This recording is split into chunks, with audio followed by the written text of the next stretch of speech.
Macroeconomic and Financial Management Institute for Eastern and Southern Africa.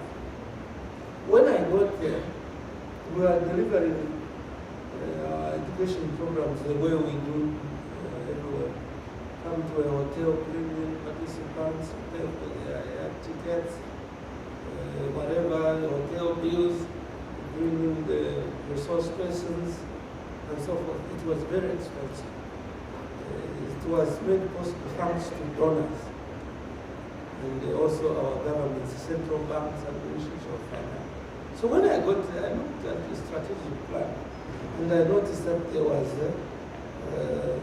e-learning. When I asked, is it there? They said no. So within my first 6 months of being there, I said, go to implement this. And I went to Geneva, organized one of the UN institutes to come and teach our people. And we were up and running. Everybody went through some training program to know how to design an e-learning program and also so on. And after that, everything went well. Of course, we incorporated it in our annual performance evaluation. Anybody involved in teaching had to design at least 2 courses per year using the e-learning platform. And I exited that institution in 2018. Shortly after that, COVID broke out. And e-learning became so important because all the courses that were organized in hotels, they ended.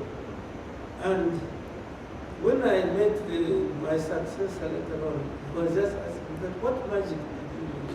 Because the savings, financial savings were tremendous. And the institution started to generate surpluses after the donors had been directly involved with. The banks, finally, I think I must say that banks are so critical to the whole process. Because whether we are transacting on the phone or physically or whatever, ultimately the money must go through the banks. And the banks are important because they facilitate for business. So if we've got representatives of the banks, and I'm sure they are here, they are part of our sponsors, it is important that you up your acts. I know at the moment with the electricity problem we're having, some of the things we're supposed to provide are not being provided. Like if you go to ATMs, I've had occasions when I've had to come to, I live somewhere in Lusaka East.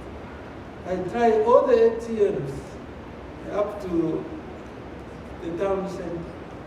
They are not working because they are off. There is no electricity, 1. 2, there is no money. If you find a place where there is electricity, perhaps the money has not been loaded into the ATM. Why? Because banks now are outsourcing the distribution of money to security companies. This is posing a problem. My appeal to banks is that, these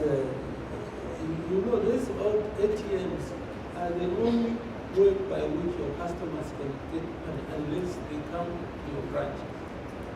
If you don't put in the money there, you are creating another problem other than disaster. So let's not create more problems for our people. People need to access money. Now, if they can't access money, you can't have commerce. And people will not be happy. So that is the challenge that my colleagues in the banking sector have. You don't just outsource this business to security companies because they don't have the same objectives or they don't see the need for the distribution of cash to be there. Most of our people don't have Visa cards and other payment systems. They just need cash. If you go to supermarket, you've got to have cash to transact for them. So it's important that people have good money. And therefore, to make the whole system work, this e-commerce transactions and so on, it's important that people have good money. That's the bottom line. So I hope that we can meet the challenges, and as you discuss with some of the people who are exhibiting on the other side, try and address this problem squarely so that we can ensure that everybody is happy, they can do the business they want to do, and so forth. So, ladies and gentlemen, those are the few issues I think I would mention on our 7th anniversary, the establishment of this forum. As I said, when we started, we had very few people. Me, I was in Zimbabwe at the time, in Zimbabwe, but I'm happy to say that it has grown, particularly with the support of the organization. So thank you very much, and I hope that this forum can continue for the next 100 years, because the challenges of trading in a more advanced world enhance a lot, whatever we do, and make some of you very rich. You will go ahead of Amazon, head of this Chinese company. These founders are millionaires now through e-commerce. So that's the reason why we are saying, if we can embrace e-commerce, people in the US would buy things. People in China would buy things. I'm sure some of you know, because you visit Alibaba, that you can even buy a house, a Zambian house on the Alibaba platform. So isn't that something worth celebrating? So I thank you very much for your attention.